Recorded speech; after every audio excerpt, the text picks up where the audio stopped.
Hello, welcome to Heaven's Metal Magazine. I am your host, Corran Lategra. It is June the 11th, and man, summer is upon us, the weather-wise, calendar-wise, festival-wise. A lot of music festivals going on, starting up this summer, and I can't wait to go to some of them, I guess. Hopefully this summer I'll be able to go to a few, so if you're new to the channel, hit that subscribe button, like and subscribe, be much appreciated. Well, my guest today, I ran into this band about a month ago, band called Convictions, and what a name. It's a Christian metalcore band. They're out of Fremont, Ohio, and we were talking earlier about Ohio and how many festivals going on there. And so I reached out to Michael, and he was gracious enough to come on Heaven's Metal and share, about the band and how they formed and so forth. So welcome to Heaven's Metal Magazine, Michael. Yeah, thanks for having me.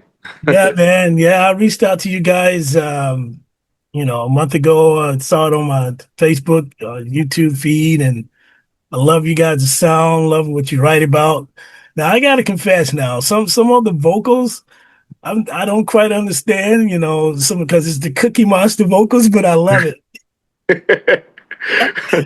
I love the music. I love metalcore, but I love and I know you guys put non-screaming and Yeah. type vocals in your sound.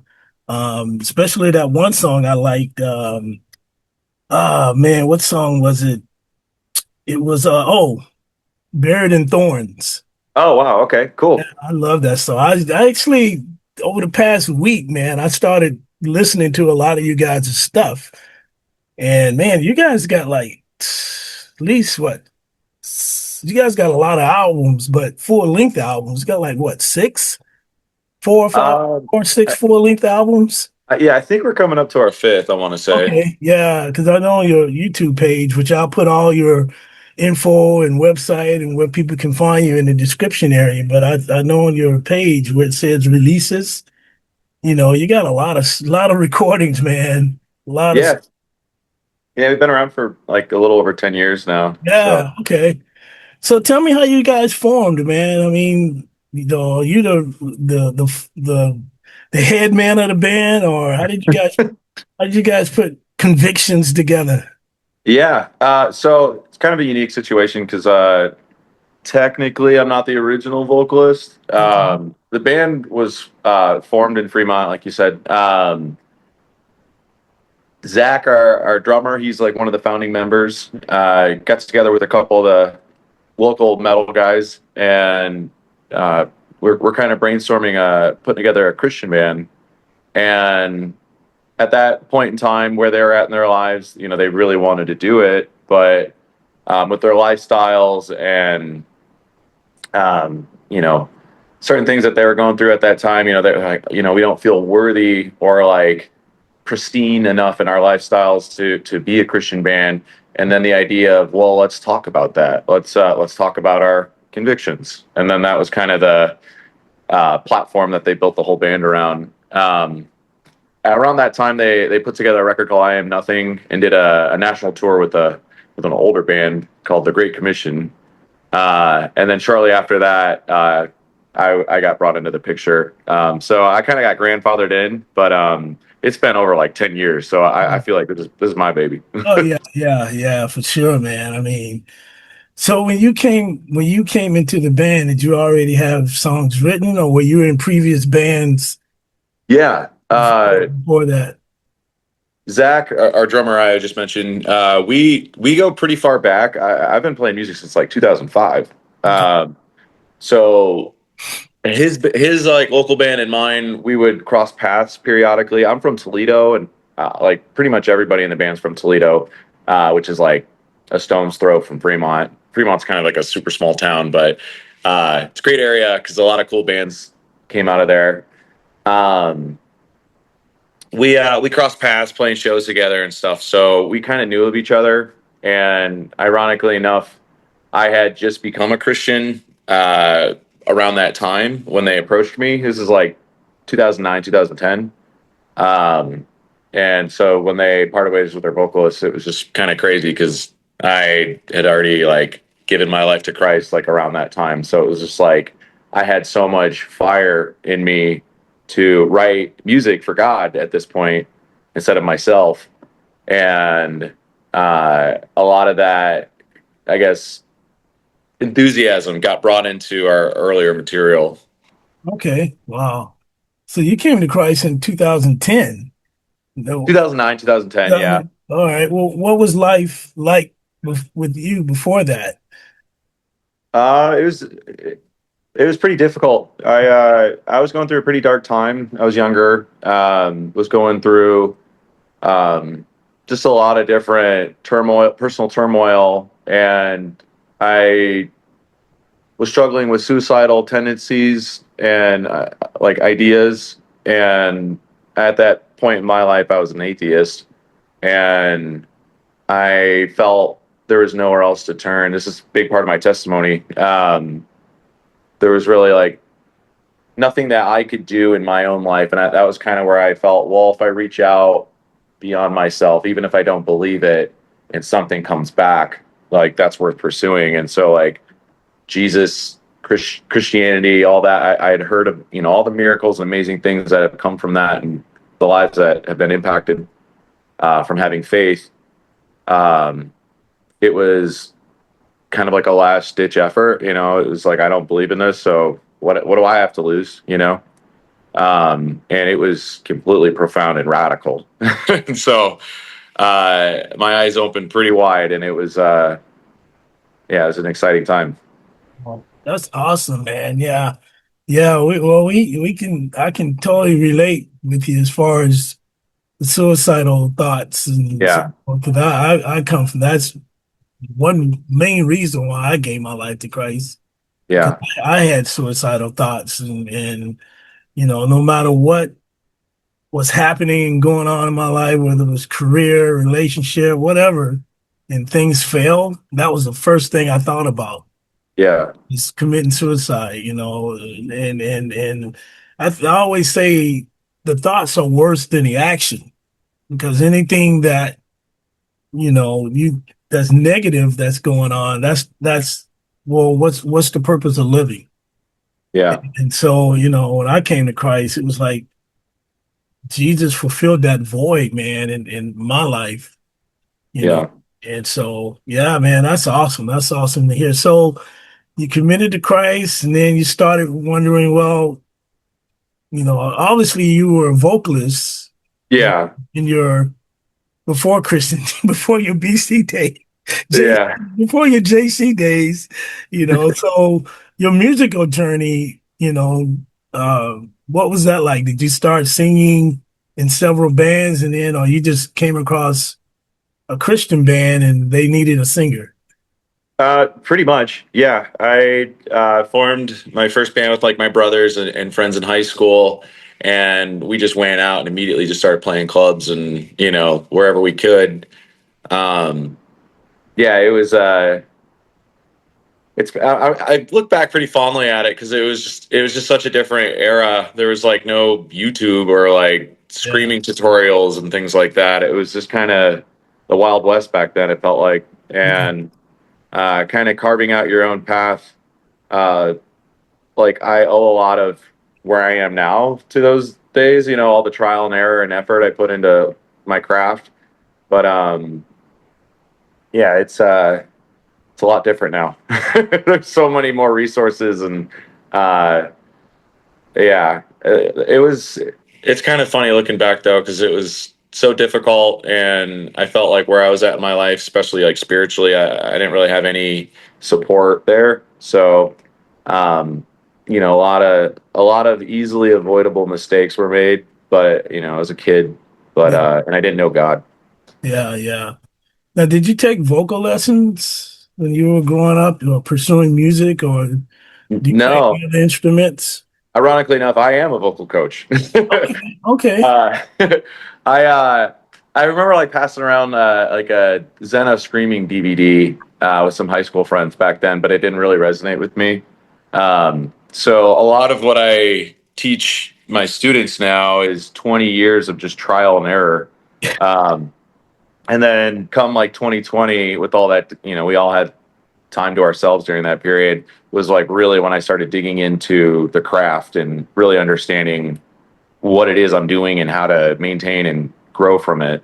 And then getting thrown into the deep end, filling in for August Burns Red, I really had to like hone this Okay. craft and understand it. Okay. So now as a coach, it's pretty crazy to think of like, wow, I just spent 20 years getting here. And some of these kids I work with, it's funny because, oh, I haven't really screamed. I just like the music. And then they learn like 20 years worth of knowledge in like 30 minutes. And I'm just like, that must be nice. I know. I know. What inspired you to sing the way you do sing? As far as because I listen to a lot of death metal death metalcore vocal, well, death metal too, but metalcore vocalists, and Yeah. man, a lot. It's you have to have exercises for that in order Yeah. to sing that, because especially night after night or every other night you're doing shows, Hmm. that can wear your voice out quick. It really can. Yeah. Especially for the way that I scream. I like to really try to put a lot of intensity and anger into my tone a lot of the time. Yeah, And it's so easy to do that. Or I'm sorry, it's so easy to destroy your voice with that mentality where it's like, I want to feel like the music, the way the music is making me feel. It's like, I want to just yeah, personify that. yeah. And that's kind of, that was kind of my MO for a good chunk of my career now. And yeah, I would blow up my voice like every night doing Right, that. Sure, right. it'd sound cool for 30 minutes, but Yeah, yeah. you're doing it for Uh, 45 to an hour set.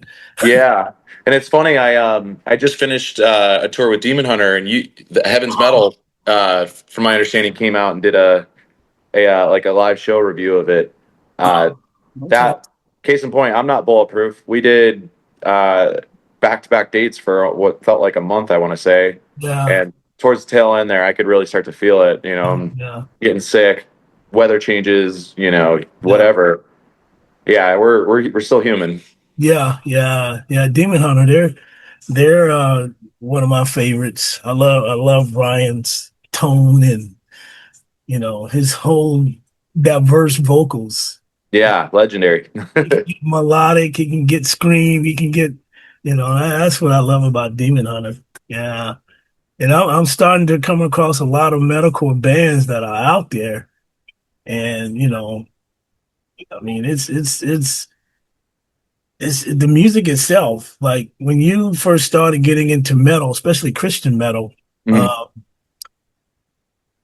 were you coming out of an era where that's all you knew, like the No. background, like Slayers and the Metallicas and the Megadeths, or As far as like traditional just yeah, metal, I wasn't super deep into it. I mean, obviously, like I was aware of it, like bands like this and stuff, but Slipknot was kind of like one of my biggest gateways, I want to say. And then from there, I immediately dug into like the scene, and that's basically what it was back then. It was like a like scene culture. So As I Lay Dying and Norma Jean and Bury Your Dead, a lot of Solid State and MySpace, like culture was kind of like my proving grounds. yeah. Now, how did you guys get the band together? Who are the rest of the guys in your band? Are they the original, or did you? How did that? No, so Zach, like I mentioned earlier, he's our founding member. Okay. He would be like our last like original member. Since then, we have gone through quite a few lineup changes, not all at once, but like periodically throughout the years. So yeah, it's pretty much he's like our last man standing, as or me and him, I guess you'd say. Yeah, yeah, yeah. So what's going on now as far as recording? Like I said earlier, you guys got you got I think the latest video. I'm having a hard time pronouncing the name though. Metatonia? Metanoia. Metanoia, yeah, yeah. Yeah. Yeah, we've just been touring relentlessly this past year. We did a full month in Canada last summer with Born of Osiris, and then immediately started hitting some of the DWP festivals, and it's been really exciting. but almost like nonstop. We're just tour, tour, tour, tour. And we just basically just put together a lot of like our favorite moments throughout the like live performances and just made a live video for our song Metanoia, which ended up being on our deluxe Fear of God album. Okay, yeah, yeah. That's the album that, I've been listening to as well. Yeah. That's kind of like your current album in a sense, right? Even though it came out last year. Yeah, it's our most recent release. Okay. But yeah, we're pretty much all wrapped up with our new record, and we're just kind of going through all the business side of things to get that ready for release. Now, you guys signed with any record label or management company? As of today, we're Oh, we're independent, and I'll just leave it at that. okay, okay. Breaking news, folks. I'm just No, no. Hey, sometimes, sometimes it's better to do that. Yeah, Go independent and do your own thing and, you know. yeah, I speak highly of that, especially with today and like the way distribution works and recording. As long as you're savvy in that aspect, you can be pretty Yeah, self-sustainable, and we have been for quite a while, and it's been working great for us. yeah, yeah. Now, do you guys tour with only Christian metalcore bands, or do you No, up a little bit? no, I mean, ideally, we try to hit both secular and Christian audiences or lineups and stuff, tours. But no, we're on both sides of the spectrum. We want to reach everybody. Yeah, yeah. Now, did you guys in your repertoire, do you share in between songs, or you pretty much share about your faith after the concerts? A lot of people come up to you, they like your music, they like the message. What's that like with your band? Do you guys get to share your testimonies or a little bit about who Jesus is? Yeah, a big part of like what we've I guess been speaking on is mental health. Like earlier, I was talking about suicide. I feel like God has like really put that on our hearts for a while here. So that's been what we've been kind of championing. We have a song called "Price of Grace" that really dives into that we like to play. Um, but as far as like altar calls and things like that, like that's not really what we do. It's it is about being bold and upfront with our faith. It's something we're proud of, but we do try to create a space for non-believers that may be in the audience, that want to participate or be a part of the show too. So it's kind of come as you are, and I think that's kind of, well, I would say that is like what we try to promote and do. Yeah, yeah. No, that makes sense, man. I mean, some brands, they preach during their in between songs, or sometimes they do it after. There's Yeah. some bands that actually, talk about scripture after the set, and then maybe they may do another one or two encore songs. So, Yeah, it really just depends on the night and what's on our hearts and where we're at.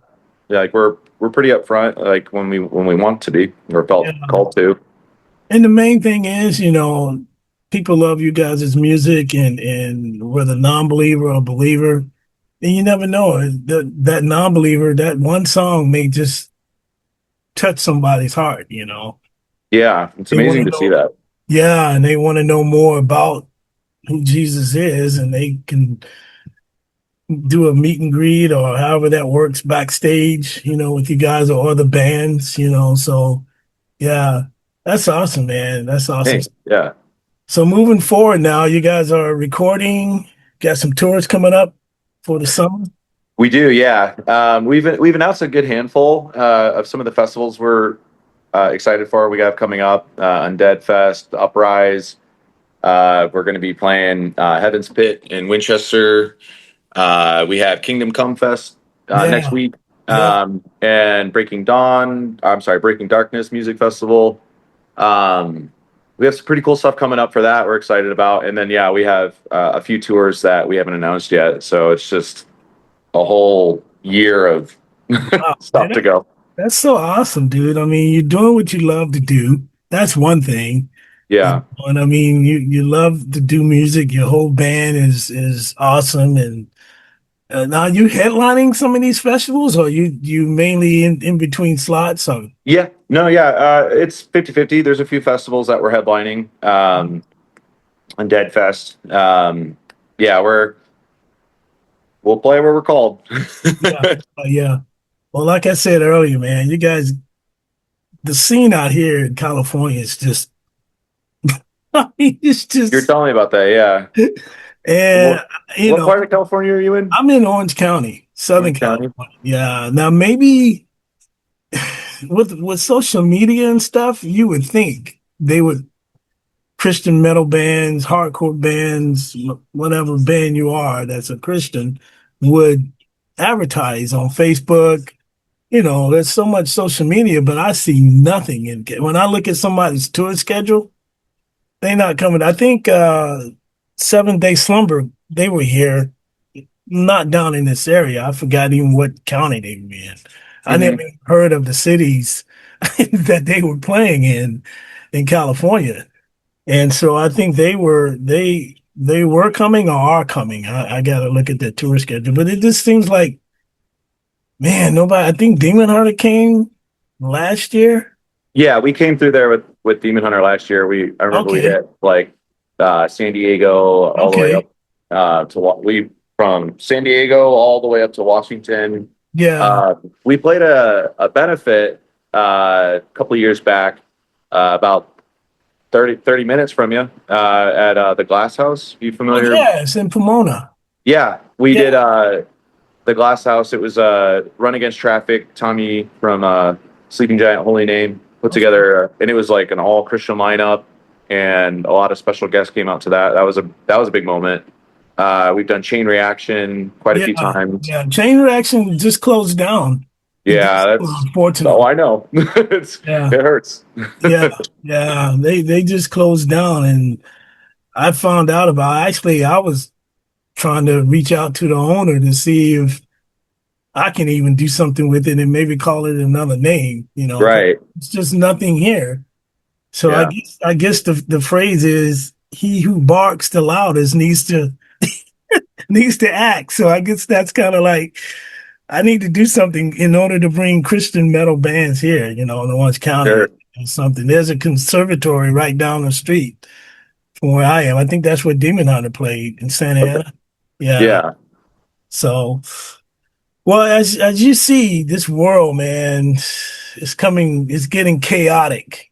And as you see everything going on, what encouragement can you give to someone, first to the believer, that it's like kind of like where me and you were, suicidal, and they feel like there's no hope in this world? What encouragement words can you give to the believer and then to the non-believer that trying to figure all this out? What's Yeah. going on? You know, why is it like this? Why is it like this? The Bible does say that it's lawlessness is gonna come. Perilous times are here. Yeah. You know, so what encouragement words can you give to both non-believer and believer? Yeah. Well, I think what you kind of left off with figuring it all out. That's like me personally, someone that struggles with anxiety and feeling that constant need to have everything figured out, will drive you crazy. And it's good to be prepared and have to-do lists sitting around, but God is in control, and God doesn't expect you to have everything figured out. Um, he's going to meet you where you're at. And I think it's easy to forget that, especially like non-believers that may be interested in a relationship with Jesus. Oh, well, I'm not ready. Or, well, I still struggle with this thing. I can't put it down. And, I'm not ready for God. I'm not clean.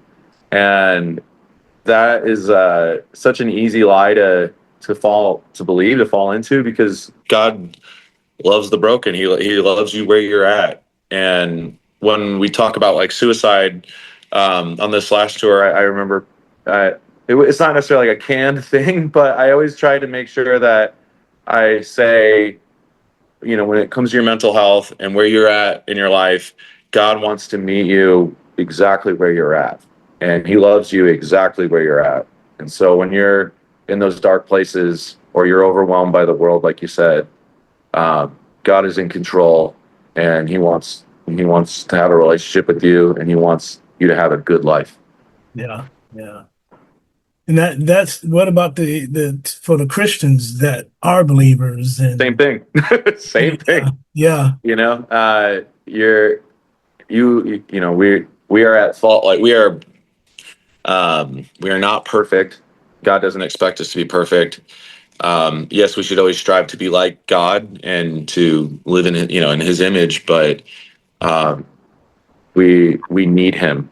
You know, you're never going to be in a place where you're so perfect and you have it all put together that you don't need God. You know, you need to accept that, like, we are broken people, and God is the only thing that can fill that void.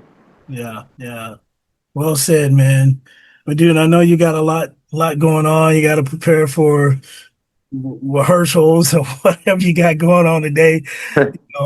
You guys are 3 hours ahead, so I know it's Now I got one question to ask you. One last question. Sure. If you were to tour, you pretty much already toured with some of your bands that you like. What Sure. what are the bands that you would like to tour that you haven't? Like maybe name three. Give me three bands that you haven't toured yet that you would just secular or Christian. Okay, yeah, I was gonna ask. Oh man. You only get three now. I only get three. Okay. Slipknot. We've done a festival with them, but that was like my gateway band I was telling you about. That would be legendary. Okay. Um, Slipknot. It Dies Today. That's like one of my. They're so near and dear to me. Like the reason I scream, and I've gotten like slightly close to these guys that we're following each other on social media, and we've had like talks of playing together, or at least my team has like tried to make this happen. So that's on my mind, because I really I just want to fanboy on these guys. Yeah. And the third one, oh man, my boys in August Burns Red. Let's go out. Let's do this. Okay. Yeah. Yeah. Yeah. Yeah. And I think they're going on tour pretty soon. They just came out with a new album, I think. Yeah, I think they're on tour or going on tour with Under Oath. that's right. Yeah, the Define the Great Line reunion. Yeah, yeah, from what I saw. So, That's so cool. well, man, we've been keeping you guys in prayer out there, man. And I know it's especially with this style of music, you know, Satan loves to bring in the bad into, just he just loves to disrupt, things because he knows that your message is penetrating somebody's heart. Yeah. So he'll try to do anything he can to disrupt it. So, we'll be praying for you guys on touring and whatever you guys got going on. And appreciate your time on Heaven's Metal, bro. Thanks for having me, man. Yeah, yeah, it was great connecting. And I'm gonna try to get this up hopefully this weekend, maybe. If not Sure. next week, I'll shoot you an email, I'll send you a link, and you can just share it on your social media pages and so forth. So Cool. all right, man. Good talking with you, Michael. Yeah. Great meeting you, man. All right, bro. Take care.